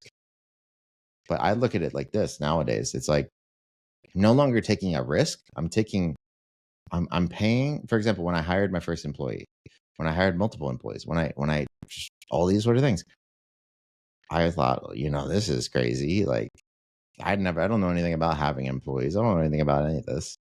But like, I'm paying money to learn how to have somebody like that, how to do that. And hey, if it doesn't work out, all I'm out is like a little bit of money. Sure. But the fact is, like, taking that risk is going to lead to profit in some sort of way. Right. And so that's what I would say with the Airbnb. I was trying to think about it, but yes, those are some sort. I literally went backwards in the conversation. So sorry. No, that's good. No, that's I'm good. rabbit holing back. I'm hopping backwards, but That's good. That's the kind of conversations I like. oh, good. I lead, and that's just it, kind of like what we were talking about before. Nothing is wasted. God always uses it, whether, there's a blessing in it, whether that's monetary, but typically God is wanting to change our character. That is what he's concerned about, right? Yes. Are we becoming more like God? And so sometimes those lessons are hard because it's killing our flesh, right? And Yeah. so and it's all about the heart posture, right? Like, are we going to choose to be defeated? Are we going to choose to resent God? Or are we going to say, okay, God, I trust you. I don't always understand, and lots of times we won't understand, but I am choosing to trust that Yes. you got me and that you're going to carry me despite what the circumstances say. And so, May and I that's, ask? yeah, May I ask you about you? yeah. Because okay, so for mortgage broker, I'm a specialist. So like I specialist. don't work, I work with one credit union. I'm not a broker Okay. where I work with a bunch of different financial institutions. Okay, got it. So, what led you to want to go into podcast content or content specifically about God and about this topic, Yeah. which I think it's admirable and it's very impressive, especially like knowing like some of the struggles that you've dealt with a little bit. But can you help me understand, because like that's such a cool idea. Yeah. So I've worked in the financial world for 13 years. And when I started, and like I'm 41, Okay. when I started, I was in my late 20s, but I was still not confident in having conversations in that setting with professional people, I guess, because you're dealing with people who have millions of dollars, or in my mind, people who were really, I guess, established and successful, or like even just like older people, seniors, because I had this thing in my mind that people wouldn't take me seriously. Um, and so I had this kind of inferiority complex almost. And I really didn't know how to have conversations in that setting, in that environment, and to be, an authority or to have people trust me, whatever. And so that's where I started. And 13 years later, like basically all what I do every day is interview people and get them to tell me their intimate details of their finances, Okay. which is, and when I was saying earlier, before we started recording, I go on these side quests with people because love asking questions and getting to know people about their lives. And so I'm doing that professionally. And now it's like a habit um, that I've done because I had to 4 years. And so podcasting just seemed like um, a natural, I guess, transition or natural thing kind of to do. Yeah. And so when I was in Vegas for the Yeah. master wine, whatever, um, I recorded a podcast with Omar, which was planned. And I did that podcast on like 3 hours of sleep because we were at the airport at 3 a.m. and whatever. And so by the time I got there, I was operating on one brain cell.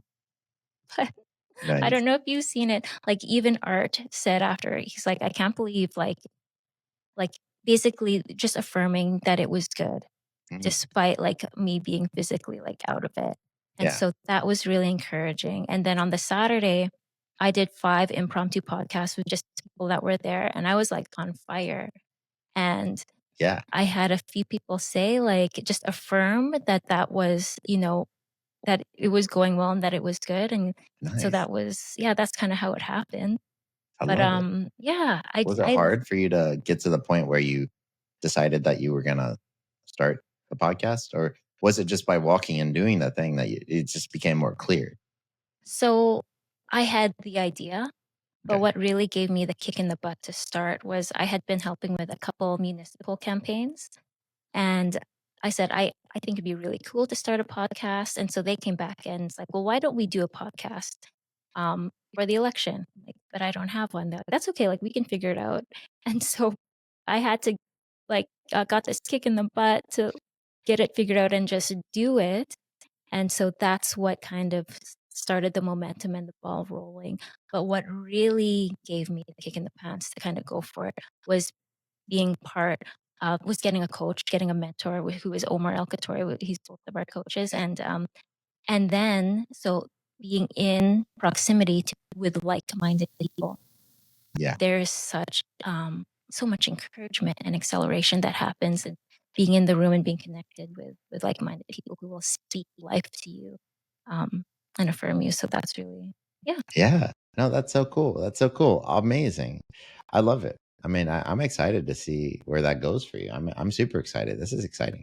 Yeah, I'm excited I too. was just really curious. Honestly, I'm just like, because podcasting, it is a skill. I do podcasting as well. Like Yeah. with talking to people and asking them all this sort of thing. So just like, I was just super curious on like how you found your way to that. And it sounds like God has provisioned you appropriately to get good at the skills, to eventually, get that kick in the butt to do the thing and just keep doing the thing. And now you're here today and I'm excited.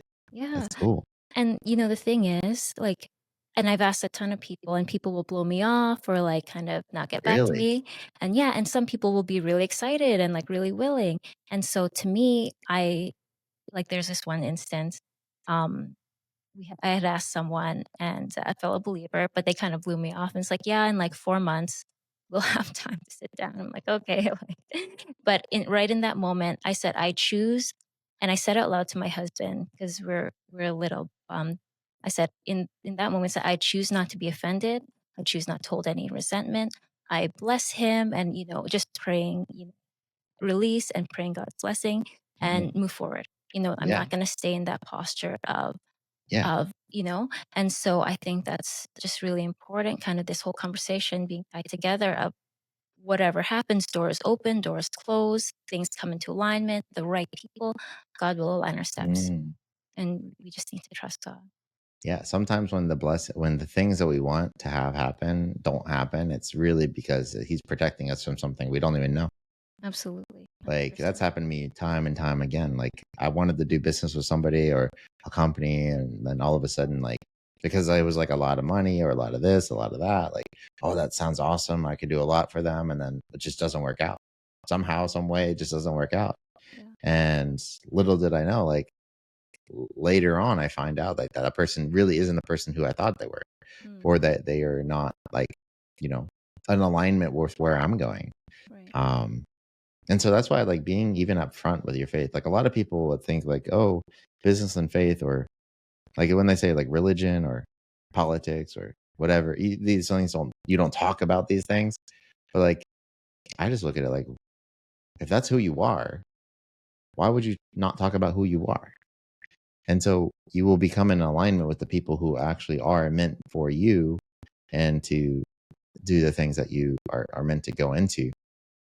But yeah, when you talked about, when you reached out to me about the podcast, I was like, this is so cool. I didn't know there was somebody else doing this, but this is like the thing. Yeah. Because like I had a podcast, I still have it. I just haven't done an episode in a little bit, but it's, like I said, the God's Business podcast, where we talk about God and business. Like those two things don't typically go together. Right. Because they're like, oh, well, the marketplace isn't going to like that. Or if you talk about God, then people who don't believe in God won't do this, that, the other. I'm like, but the funny thing is this, like business itself is so spiritual. Like it truly is. Business is spirit. That's something I went to business school, and that's something that they did not teach you in business school. But I really truly believe that it's a disservice to people who go to business school, because you have to have faith that your business is going to work, or that you're going to be the one to do it. And that faith is like so important. So like, who do you have faith in? Like you can either have faith in yourself, or you can have faith in the creator, of the God of the universe. You got to have faith in God that he will direct your steps, or you can have faith in yourself that you'll figure it out. And I've done it both ways. This is my second business, marketing agency. First marketing agency, I did it by myself. Second marketing agency, I do it only with God. And so I can absolutely test and see exactly what's actually working. And trust me, when doing it with God is 100% the way that's working, so much better, even though I don't even know where we're going. Yeah. Absolutely. That is so good. I'm super encouraged, Jonathan, and like the fact Good. that you're a relatively new believer, and that doesn't, not that that Yeah. matters, No, a but lot of people are so surprised. Trust me. I talked to so many people, even that come in the podcast. They're like, you've only believed in God for a year and a half or a year? Like, yeah, man. Yeah, that's me.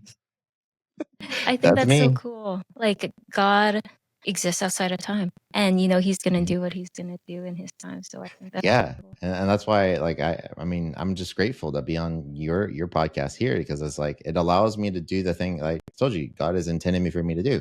I need to be heard. Like this, my story here, this test. I mean, I hope it helps somebody. All I know is it not It fun helped going me. through. Yeah. Hey. And that's another thing. Like, right. One of the things, like, I want to change the world, right? I want to change the world for the better. I've always wanted this. This has been like seeded in me since I was like younger. Like I want to do good for this world, and I want to change the world. And that's why the world being so wicked is just like so intense. But when you think about changing the world, right? This is what I love about, like, how God will direct me, and understanding, give me the understanding. And all I have to do is just keep moving, is because I want to change the world for the better. It sounds crazy. It's like superhero talk. It's like, whoa, right? But like, you want to change the world for better. You can either look at you look at it two ways. Okay, well, how can I impact as many people as possible? Right? That's one way. Or the way that I look at it is, how can I impact one person? That's it. And that one person I want to impact, it started with just me. I was just trying to impact me, do the things that were impacting just me, like for the better. And that's like disciplining myself, going to the gym, reading the Bible, like these things that would impact me. Now that I've done a little bit of that, I leveled up a little bit.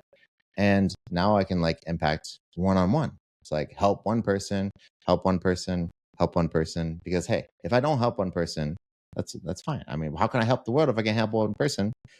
And now what I found is like you and me right now, just sitting down, we're just like one on one. But the fact is, I love the podcast format, because like we can distribute this to more people. And that's the cool thing, is like, now it's like, well, you can actually change the world by just helping one person, and just speaking to the right people and helping them in some sort of way or fashion, the other, better themselves or get their life closer to Christ. Like, I mean, that's super satisfying to me. Yeah. And so that's what I do. And that's what my business is. And sometimes I don't even know where it's going. I don't even know what I'm doing. Like, and it's super hard. Like, I'm learning that I have to steward things better. I'm learning I have to do this, that, the better. And it's like, okay, I had a fall to learn that lesson, and now I have to learn the lesson and get back up and, somehow stay alive. And so having faith is the most important thing in business. You either have faith in yourself or faith in God. And so I choose to have faith in God. And yeah, it's been nothing but good after that. Even if it looks bad, it's still pretty good. Well, and what one thing you said earlier is what you have to do in your hands, and when you're talking about impacting, changing the world, and impacting the world.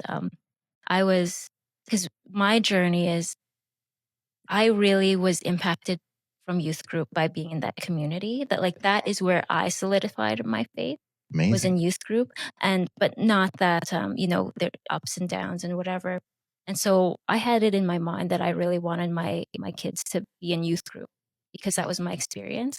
And so I was praying, like that God would really give them the desire for that. And God was like, because I said, God, I just really want them to follow you. I want them to be discipled. I want them to learn. Hmm. I want them to be, men who are following God.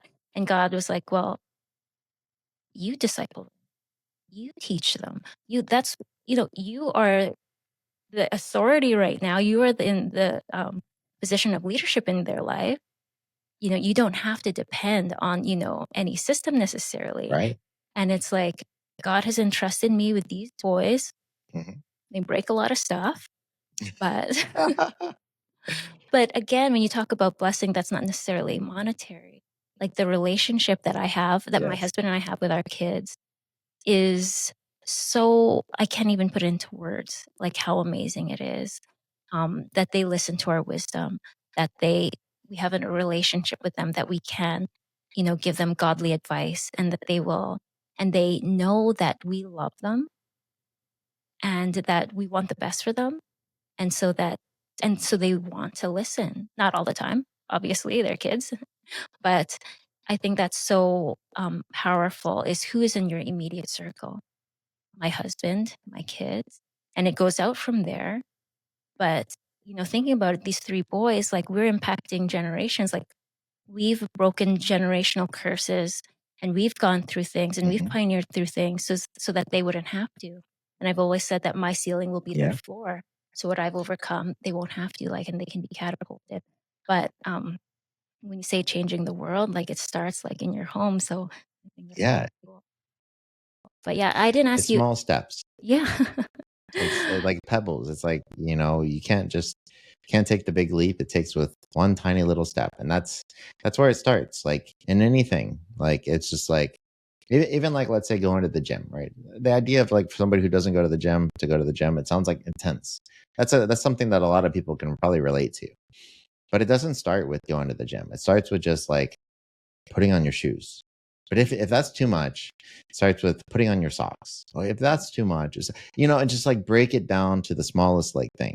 For example, like if you're being called to disciple your children to Christ, with your husband, like it sounds intense, right? It sounds like, how do I do that? Like, what do I do? Right? But like, it starts with, okay, let's sit down and let's open the Bible, or let's sit down and we'll just talk.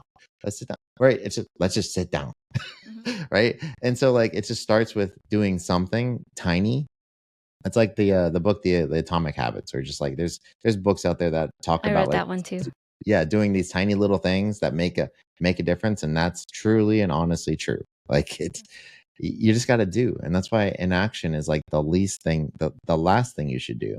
If okay, this is something that I think people will find useful, and you might find this useful, but this has helped me a lot in my business and just doing things. And this is like this is a thing I got from Jim Rohn. Typically, like he's passed away, but I got this back. Like he's a business coach or whatever, but on YouTube. But this is a tool that I use. If you know you should do something and you know you could do something, the only question is, will you do something? Mm. That's what you should ask yourself. If you know you should, you know, go to the gym, you know you could go to the gym. Your legs are still working. You have a vehicle transportation to go to the gym. The only question is, will you go to the gym? That's a decision that you have to make. And so if the answer is no, then why not? Right. And so if you know you should, you could, and the only question is, will you? That's why, like, that's how the way I surrender to God. Like, I choose his will for my life. Like, please lead me. And it sounds like you consistently do the same. And I love that. I mean, like, I don't meet a lot of people who have similar to like you complimented me on my faith. Like, it's like, I compliment you on yours, because when you go to the park or you go to the prairies and you're listening to the winds and you don't even know what you're doing, that right there is an essence of like true obedience, like what one other, like none other. You don't want to take your phone, not take the phone, take the Bible and the journal and just listen to the wind. That sounds crazy talk. It does sound crazy, but like that's the true obedience that like God wants from you. The things he tells us to do will not make sense. Sometimes they do make sense, but most of the time it's only making sense looking back. But the things he tells us to do, we have to remember that if we allow him to direct our steps, it's only for good. And just do the thing he tells you to do. If you know you should and you know you could, the only question is, will you follow him? That's why Jesus, all he says is, follow me. Right. So that is so good. I feel like I haven't asked you. I think I asked you one question I was intending to ask you, but this is so good. So good. We'll have to do it again sometime, because I know that there's still so much of a wealth of like stuff in there. And I'm blown away. Like, I never know what to expect, but God is so good. And I love being aligned with people who are seeking God, because there's just so much fruit in it. And it's really building the kingdom. For his purposes. So as good. entrepreneurs, that's what I believe we are. Like, that's the way I look at entrepreneurs. We're kingdom builders. Absolutely. Because, we're building the kingdom of God, and we're connecting with other kingdom builders to build it even more. It's like, if I'm a builder of a wall, or if somebody else is a builder of a house, or if somebody else is a builder of a turret of some sort to defend, like, we can all have our own specialties. We can all have our own like sort of like niche in the kingdom that God has implanted certain talents and skills within us to do the thing that we should do the best we can do. And that's why I used to say this a lot, but like I haven't said it in a while, but like I've never seen a garden of one plant. I've never seen a garden of one plant. And if I believe we're in the garden of God, which I do believe we're all in the garden of God, there's multiple people, there's multiple plants, right? There's the tree to protect the shade or to protect from the weather. There's the thorny bush to protect from like other things. Like, there's all kinds of plants and flowers and all these sort of things.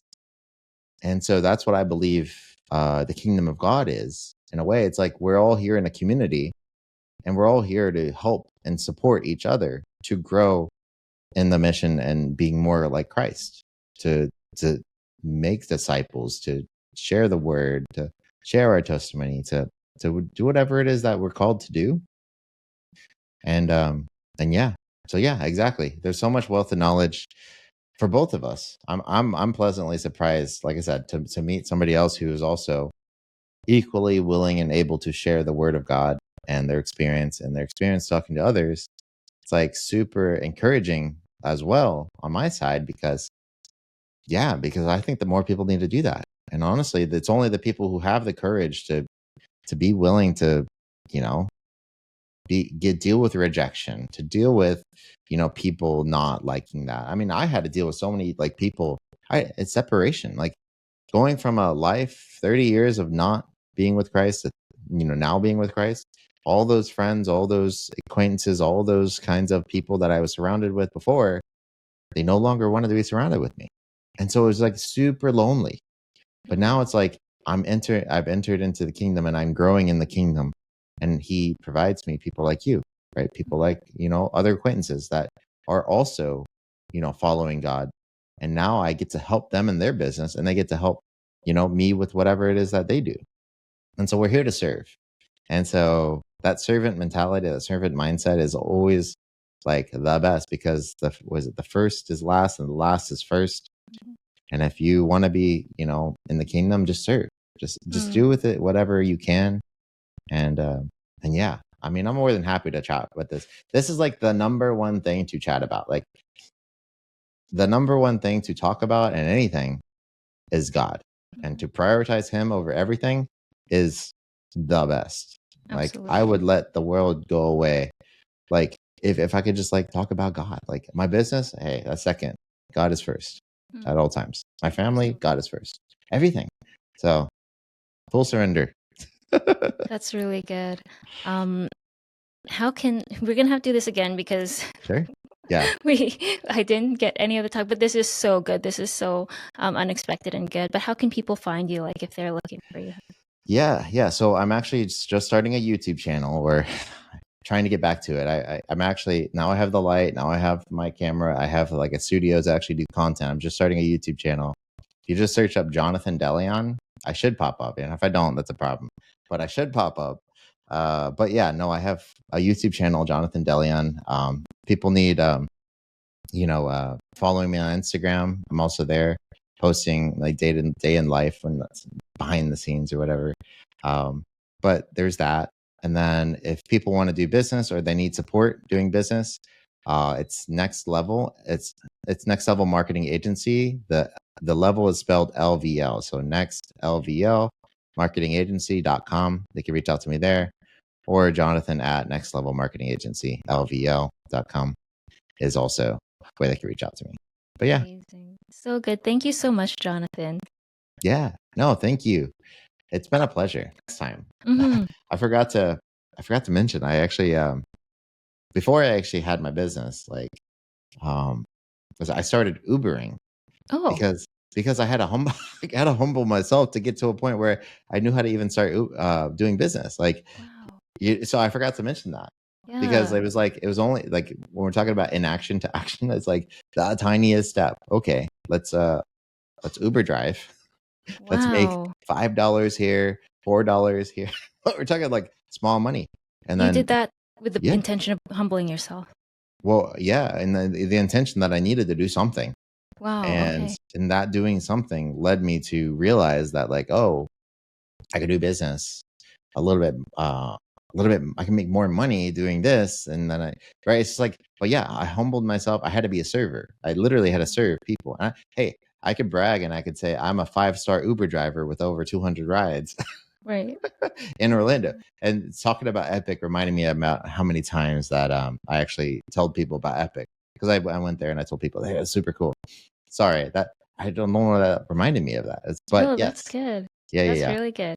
The way I kind of intentionally needed to humble myself was when I was driving, because I get crazy road rage and like yeah. so silly. And so the way I was like, I'm going to choose to not be prideful, and I'm going to drive the speed limit, and I'm going to let people pass me, let people cut me off. Hey, And it sounds funny, but it's really, kind of like disciplining, mhm. your posture. So it's just Yeah, funny. no,